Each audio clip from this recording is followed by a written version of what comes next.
کا پروردگار ہے جس نے ساری کائنات کو پیدا فرمایا اور میدان محشر کا مالک و مختار ہے۔ پیارے آقا محمد الرسول اللہ صلی اللہ تعالی علیہ وسلم کی امت بابرکت میں پیدا ہونے کا اعزاز بخشا۔ صاحب سفر المظفر کا یہ ماہ مقدس رخصت کی جانب رواں دواں ہیں، جس کی آج 28 تاریخ ہے۔ اہل ایمان کے لیے، اہل اسلام کے لیے لا الہ الا اللہ محمد الرسول اللہ صلی اللہ علیہ وسلم کلمہ طیبہ پڑھنے والوں کے لیے آج کی تاریخ بڑی اہمیت کی حامل ہے۔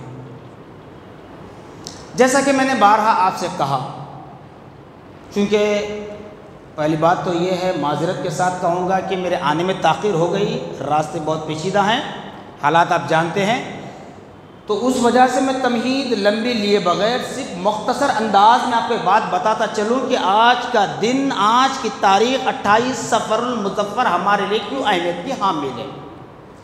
جیسا کہ اس سے پہلے بارہا آپ کے سامنے میں نے کہا، جب بھی قرآن پاک پر، دین اسلام پر، اللہ رب العالمین کی ذات مقدسہ پر، نبی مکرم صلی اللہ تعالی وسلم کی ذات گرامی پر، آپ کے اصحاب پر، آپ کے اہل بیت پر، آپ کے ازواج مطہرات پر، آپ کے اولاد امجاد پر جب بھی فتنے اٹھے، ظالموں نے ظالمانہ الفاظ کا استعمال کیا، ظالموں نے ظالمانہ انداز میں کارٹون بنائے، کہانیاں بنائیں، سب کچھ کیے، اس وقت جب بھی ان باتوں کا رد کرنا تھا تو میں نے بارہا کیا کہا تھا کہ کسی معاملے میں ہو، جب تک مسلمان اس میں داخل نہیں ہوتا، کوئی غیر ہم پر انگلی نہیں اٹھا سکتا۔ لیکن آپ لوگ سن کر یہ سمجھتے تھے کہ مولانا ہمیشہ مسلمانوں پر بھی طنز کرتے ہیں، تو کیا مولانا مسلمان نہیں ہے یا مسلمان ان کی نظر میں مسلمان نہیں ہے؟ کیا سوچتے ہیں نہیں معلوم، لیکن آج کی تاریخ کے حوالے سے اور اتفاق کی بات ہے، جس ذات گرامی کا ذکر کرنا چاہتا ہوں ان کی وصال کی تاریخ 28 سفر مظفر ہے اور دن جمعہ کا ہمیں مل چکا ہے۔ آج سے ایک 500 سال پہلے کی بات ہے، تقریباً 500 سال، زیادہ دور نہیں ہے۔ اب جو طاقتیں، دشمن طاقتیں، چاہے حکومت کسی کی ہو، طاقت کسی کی ہو، مجھے سیاست کرنی نہیں ہے، جو آج مسلمانوں کے خلاف، اسلام کے خلاف، اذانوں کے خلاف، محراب و ممبر کے خلاف، درگاہوں کے خلاف، دینی مدارس کے خلاف اور ہماری ماؤں بہنوں کے حجاب کو لے کر جو زبان درازیاں کرتے ہیں نا، یہ صرف ان کی کوئی مجال نہیں ہے، بلکہ جیسے میں نے بارہا کہا کہ جب تک مسلمان اس میں شامل نہیں ہوگا تب تک یہ لوگ نہیں بول سکتے۔ کیونکہ مثال کے طور پر بتا دیں، اب میرا گھر ہے، میری ماں ہے، میری بیوی ہے، میرے بچے ہیں، میرے بھائی ہیں، اب میرے گھر کا حال مجھے معلوم، اب میں میرے گھر کی پرواہ کرے بغیر آپ کے گھر پر کیسے کہوں گا؟ جب مجھے میرے گھر بار کی فکر نہیں تو آپ کے گھر بار کی فکر کرنا کیا فائدہ مجھے؟ تو ایسے ہی ان کو ان کے دھرم کی، ان کے مذہب کی کتاب پڑھنے کا تو موقع نہیں ملتا، قرآن پر کیا پڑھیں گے؟ قرآن پر کیا ریسرچ کریں گے؟ قرآن کو کیا سمجھ پائیں گے؟ تو آئیے بات بتا ہی دیتا ہوں۔ حضرت علی المرتضیٰ رضی اللہ تعالی عنہ پر نبی مکرم صلی اللہ علیہ وسلم کی خلافت ختم ہو چکی، اس کے بعد جو معاملات ہوئے آپ نے محرم کے خطابات میں سن لیے، علماء اکرام سے، مشائخ نظام سے۔ حضرت امام حسین رضی اللہ تعالیٰ عنہ کے ساتھ جو میدان کربلا ہوا، اس وقت کا حکمران یزید تھا۔ اب کوئی کچھ کہیں اس پر گفتگو کروں تو لمبی ہو جائے گی بات، تو جو کچھ ہے یزید تھا۔ اس کے بعد وہاں سے جو حکمرانی چلتی ہوئی آئی، بابر کا دور گزرا، پھر اس کے بعد اکبر آیا، اکبر بادشاہ۔ اکبر آنے کے بعد کیا حال تھا؟ شراب کو نبی مکرم صلی اللہ تعالی علیہ وسلم نے حرام کر دیا، اس ظالم اکبر نے حلال قرار دیا۔ اکبر نے مسجدوں کو توڑا۔ آج کوئی غیر مسجد پر نگاہ اٹھاتا ہے غلط نظر سے تو یہ اس کا قصور نہیں ہے، سب سے بڑا قصور اس نام کا مسلمان کا ہے، نام کے مسلمان کا قصور ہے۔ اکبر مسجدوں کو توڑا۔ حد تو یہ ہوئی، بتایا جاتا ہے مساجد سے جو اذان ہوا کرتی تھی ان اذانوں کو بند کروا دیا۔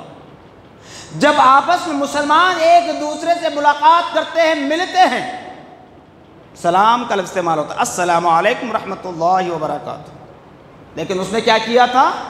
اللہ اکبر کہنا، نعوذ باللہ معذرہ۔ دیکھیے پھر اس نے سجدہ تعظیمی کو واجب قرار کر دیا۔ سجدہ تعظیمی یعنی اللہ کے پاس سجدہ کرنا ختم اور اس ظالم کے سامنے سجدہ تعظیمی۔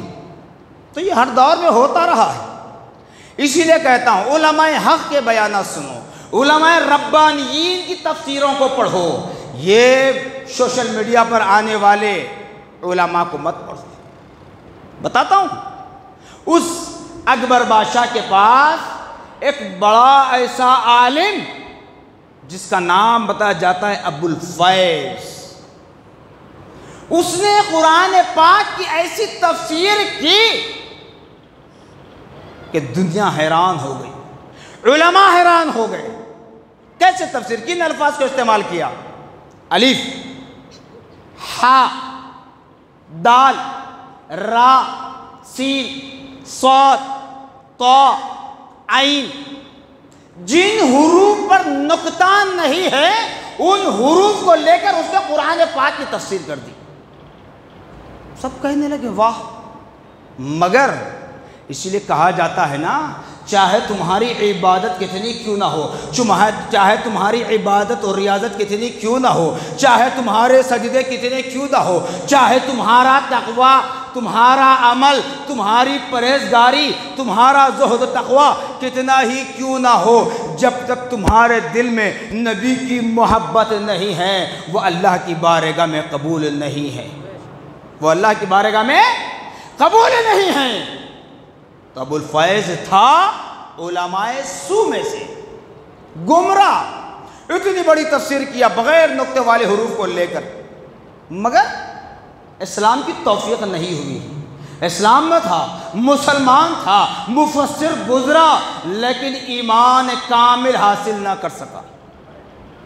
جب اکبر بادشاہ تھا نا، اس کے ابتدائی ایام جو تھے، ابتدائی سال 50 سال اس نے حکمرانی کی، بتایا جاتا ہے 50 سال حکمرانی کی۔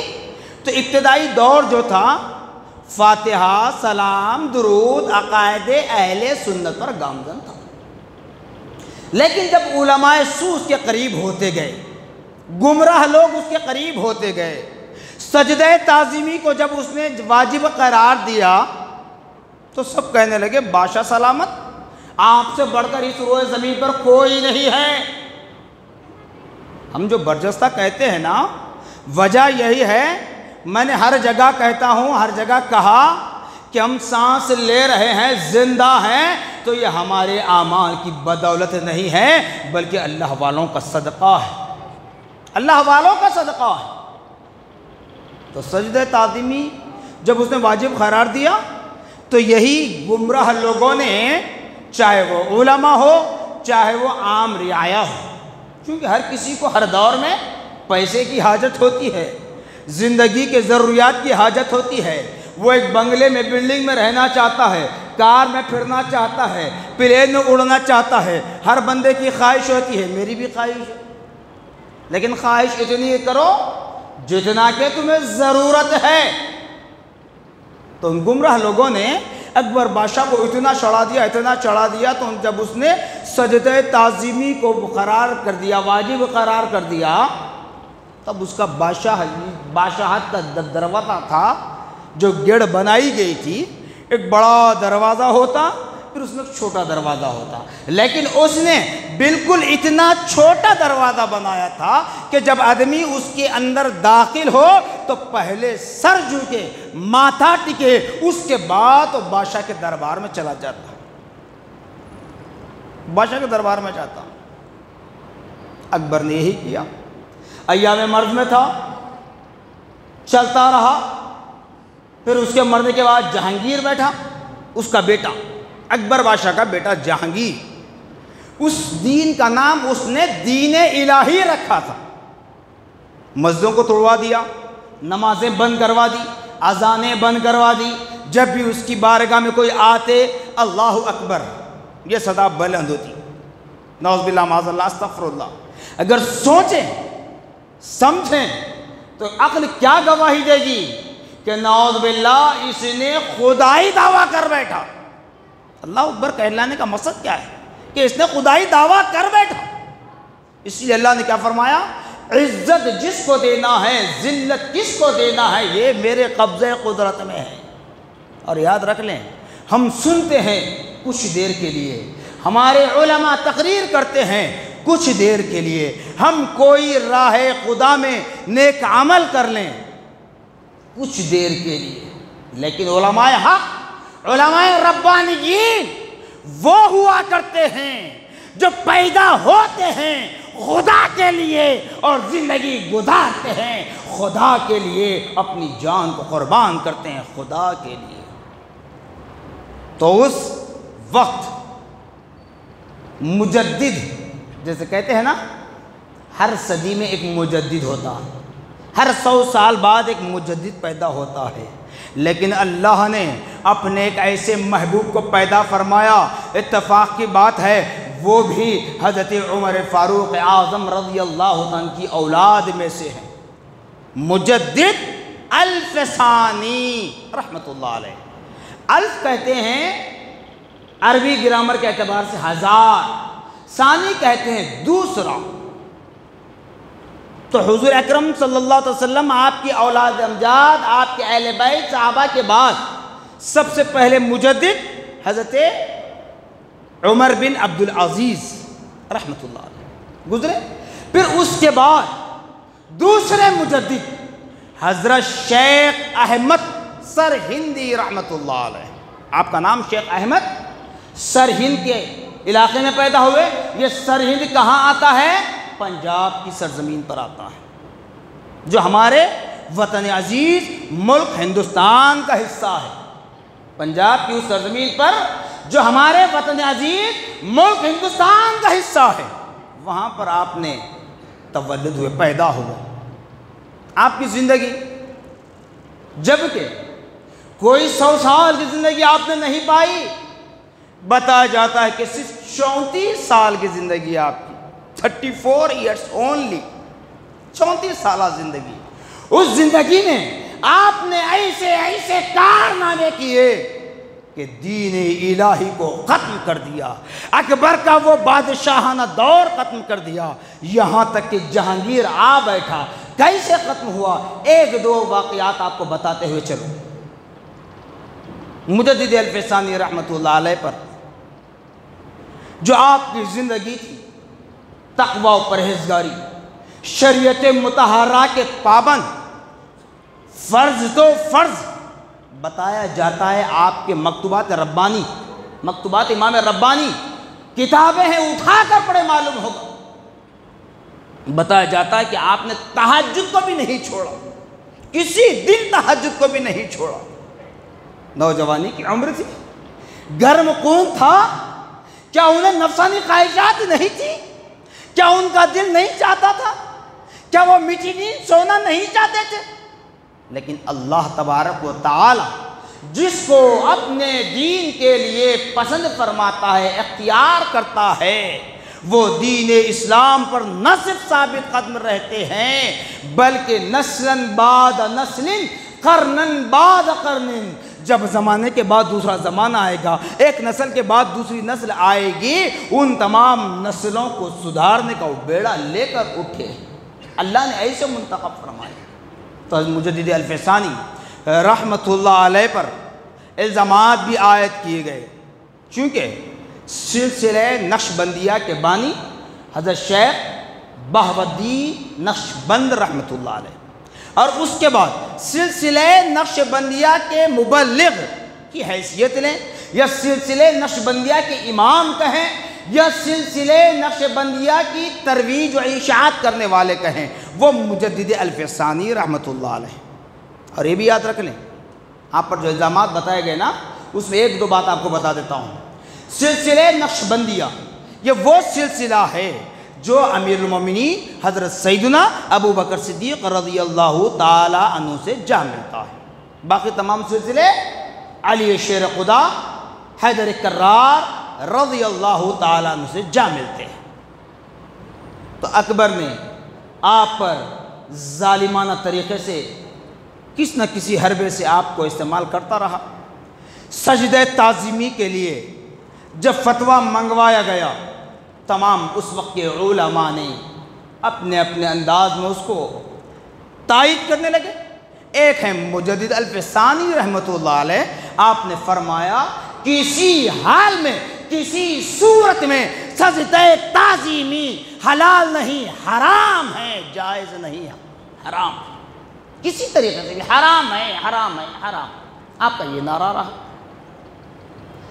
اور یہ جب فتویٰ عام ہوا تو کئی لوگ آپ کے حلقہ ارادت میں شامل ہوئے۔ کون تھے؟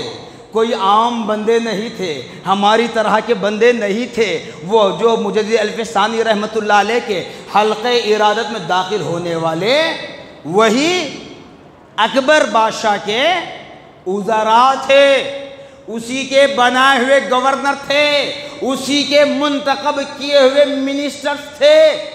انہوں نے حضرت مجدد الف ثانی رحمۃ اللہ علیہ کے ہاتھ میں ہاتھ دے کر بیعت لی۔ جب اکبر بیمار ہوا، اس کا جانشین جہانگیر اس کا بیٹا مقرر ہوا۔ اب جہانگیر کے سامنے سب باتیں بتائی گئی۔ یہی علماء، یہی ابو الفیض جو قرآن کی بغیر نقطے پر تفسیر کیا تھا نا، یہی ابو الفیض جہانگیر سے بھی کہنے لگا یہ بادشاہ سلامت، بادشاہ اکبر صاحب کے ساتھ بھی یہی سلوک کیا انہوں نے، ان کو کسی طریقے سے ختم کر دیا جائے ورنہ ہمارے لیے مشکل کا مسئلہ بنتا ہے۔ جہانگیر نے جب سنا ٹھیک ہے، پھر جہانگیر کو باور کیا گیا کیا کہ یہ شیخ احمد سرہندی حضرت ابو بکر صدیق رضی اللہ تعالیٰ کے خلاف بولتے ہیں، حضرت ابو بکر صدیق رضی اللہ تعالیٰ عنہ سے بھی زیادہ اپنے آپ کو بتانا چاہتے ہیں۔ تو جہانگیر نے کہا ٹھیک ایسا ہے، ٹھیک ہے، شیخ احمد سرہندی کو بلایا جائے۔ دربار لگایا گیا۔ جہانگیر اپنی مسند پر بیٹھا ہے، بڑی کرسی ڈال کر، بادشاہی کرسی پر۔ میں نے بتایا نا، دروازہ اس کا بالکل اتنا چھوٹا سا دروازہ، بالکل اتنا چھوٹا سا کہ جس دروازے سے گزریں تو پہلے سر جھکانا پڑتا ہے، ماتھا ٹکانا پڑتا ہے۔ اب مجدد الف ثانی رحمۃ اللہ علیہ کو بلوایا گیا۔ آپ خوف نہیں کھائے، ڈرے نہیں۔ اس سے پہلے بتاؤں، آپ کو تقریباً 3 سال تک فوج کے ذریعے نظر بند رکھا گیا، مگر آپ دین اسلام پر ثابت قدم رہے، ڈٹے رہے، مایوس نہیں ہوئے۔ اس لیے آج ان اکابیر اسلاف کا صدقہ ہے کہ جو علماء مشائخین ڈٹ کر جو کہتے ہیں، اس کی وجہ یہی ہے کہ ان کا سایہ ان علماء مشائخین کے سروں پر گامزن ہے، جاری وہ ساری ہے۔ تو حضرت مجدد الف ثانی رحمۃ اللہ علیہ جب آ رہے ہیں، اب مریدین میں بھی ایک ہلچل مچ جاتی ہے، لوگوں میں ہلچل مچ جاتی ہے کہ شیخ احمد سرہندی نے فتویٰ دے دیا سجدہ تعظیمی حرام ہیں۔ اب بادشاہ کا دربار لگایا گیا ہے، شیخ احمد سرہندی کو بادشاہ کے دربار میں طلب کیا گیا۔ اب وہ آئیں گے کہ تو کیسے آئیں گے؟ جہاں پر انہوں نے سجدہ تعظیمی کو حرام قرار دیا، فتویٰ دے دیا۔ مگر یاد رکھو، میں نے بارہا کہا، حضور اکرم صلی اللہ تعالیٰ علیہ وسلم سے لے کر تمام انبیاء و رسول جو اللہ کے نائب بن کر اس روئے زمین پر آئے، جن جن پر ظلم و ستم برسایا گیا، اگر وہ رب تبارک و تعالیٰ کی بارگاہ میں صرف اپنے ہاتھ اٹھا کر رب سے دعا مانگ لیتے، ان کے حق میں بد دعا کرتے، تو ظالم نست نابود ہو جاتے۔ لیکن اللہ کے نائبین جانتے ہیں کہ ان کی پشتوں سے، ان کی نسلوں سے ایسے لوگ پیدا ہوں گے جو دین اسلام کا کام کرنے والے ہوں گے، اس لیے ان کو ختم کرنا نہیں چاہتے تھے، اس لیے ان کو کبھی اپنی زبانوں سے بد دعا نہیں دیا کرتے تھے۔ تو حضرت شیخ احمد سرہندی رحمۃ اللہ علیہ اگر چاہتے تو بد دعا کر سکتے تھے اکبر اور جہانگیر کے خلاف، لیکن بد دعا نہیں کی۔ الغرض اب جہانگیر کے دربار میں مجدد الف ثانی رحمۃ اللہ علیہ آ رہے ہیں، ہلچل مچی ہوئی ہے، کیسے آئیں گے؟ تو یاد رکھ لیں، جو اہل اللہ ہوتے ہیں، جو اللہ کے مقرب کردہ بندے ہوتے ہیں، جو اللہ کے محبوب بندے ہوتے ہیں نا، وہ دنیا کو اپنے پیروں میں رکھتے ہیں، وہ دنیا کو اپنے پیروں میں رکھتے ہیں۔ کیوں؟ پیارے آقا صلی اللہ علیہ وسلم نے فرمایا تھا حجۃ الوداع کے موقع پر، الیوم اکملت لکم دینکم واتممت علیکم نعمتی ورضیت لکم الاسلام دینا، کہ لوگوں جتنے باطل رسم و رواج تھے ان سارے رسم و رواج کو میں نے اپنے پیروں تلے روند ڈالا ہے، لہذا تم اب کامل مومن بن جاؤ۔ تو اسی طرح حضرت شیخ احمد سرہندی رحمۃ اللہ علیہ جب اس کے دربار میں حاضر ہوئے تو کیسے گئے معلوم؟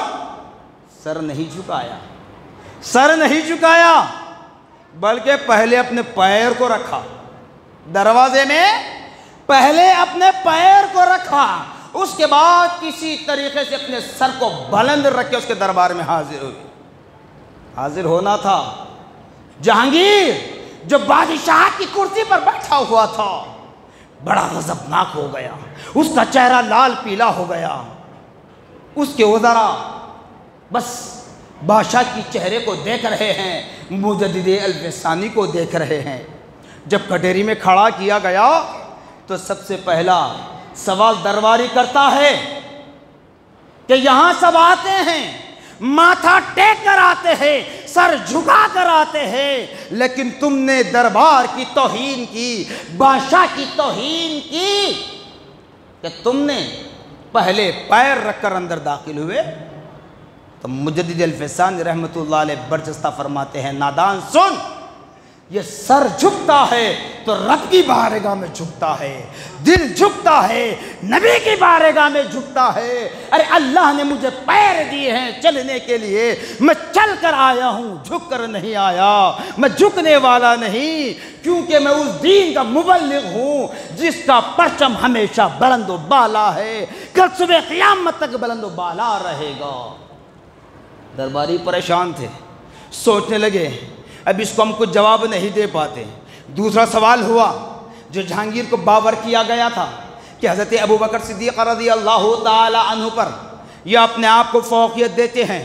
سن لیجئے، آخری بات کہہ رہا ہوں، مجدد الف ثانی رحمۃ اللہ علیہ جو سلسلہ نقشبندیہ کے مبلغ، جو سلسلہ نقشبندیہ کے امام گزرے ہیں، آپ کیا فرماتے ہیں؟ اے نادانو، تم حضرت ابوبکر صدیق رضی اللہ تعالیٰ کی بات کرتے ہو، ہمارے سلسلہ نقشبندیہ کی تعلیمات یہ ہیں، ہمارے سلسلے کے یعنی کہ تمام سلاسل کی تعلیمات یہ ہیں، تمام سلسلے کے تصرفات یہ ہیں، تمام سلسلے میں یہ عاجزی و انکساری سکھائی جاتی ہے، ہمارے تمام سلسلوں میں تکبر کی تعلیم نہیں دی جاتی، ہمارے تمام سلسلوں میں، اور کل صبح قیامت تک ان مرکزی 4 سلسلوں کے جتنی شاخیں ہوں گی سب جگہ عاجزی و انکساری کی تعلیم دی جاتی ہے۔ تم کہتے ہو کہ مجھے ابوبکر صدیق رضی اللہ عنہ کے برابری کرنے والا یا ان پر فوقیت دینے والا مجھے جھوٹا الزام عائد کرتے ہو، تو یاد رکھ لو میں سلسلہ نقشبندیہ کا ہوں۔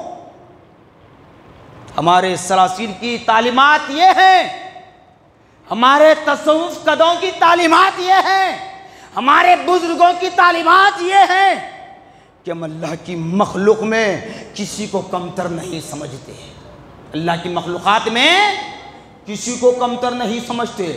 اب آئیے مجدد الفسانی رحمۃ اللہ علیہ کے ان الفاظ پر آپ کہتے ہیں کہ میں زندگی میں کبھی اپنے آپ کو کتے سے بھی افضل نہ جانا۔